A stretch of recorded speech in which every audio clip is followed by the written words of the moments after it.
जय श्रीमन्नारायण। श्रीमते रामानुजाय नमः। भागवत भगवानको दिव्य स्तुति हामी श्रवण गर्दै गरेका छौँ। श्रवण गर्दै जाँदाखेरि आज पाण्डवहरूलाई श्याम सुन्दर भगवानले कयौं पटक अनेकौं पटक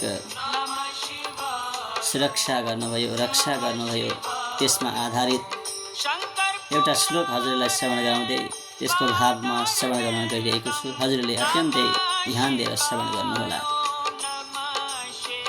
विशान महाग्नेः पुरुषाद दर्शनाद असत सभाया वनवास कृस्रतः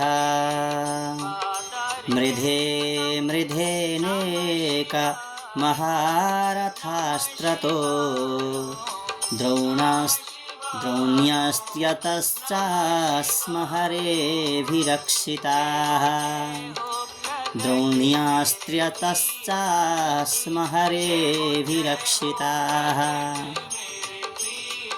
हे हरि भगवान, हे हरे, हे नारायण, हजुरले हामीलाई विषबाट रक्षा गर्नुभयो।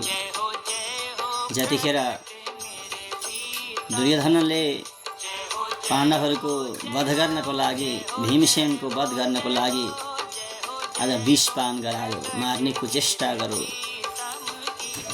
त्यति बेला पनि हजुरले रक्षा गरिबक्स्यो। अग्निबाट हजुरले लाहाको घर बनाएर, भवन बनाएर त्यसमा प्रवेश गराएर अग्निबाट जलाएर अग्निबाट मार्ने कुचेष्टा गर्यो। त्यति बेला पनि हजुरले नै रक्षा गरिबक्स्यो। अनेक असुरहरूबाट, अनेक राक्षसहरूबाट, द्यूतबाट, त्यसै गरी वनवासको कष्टबाट, प्रत्येक युद्धमा अनेक महारथीहरूको शस्त्र अस्त्रबाट र अहिले तत्काल अश्वत्थामाको अस्त्रबाट हजुरले नै हाम्रो रक्षा गर्नु भइरहेको छ, सुरक्षा गर्नु भइरहेको छ।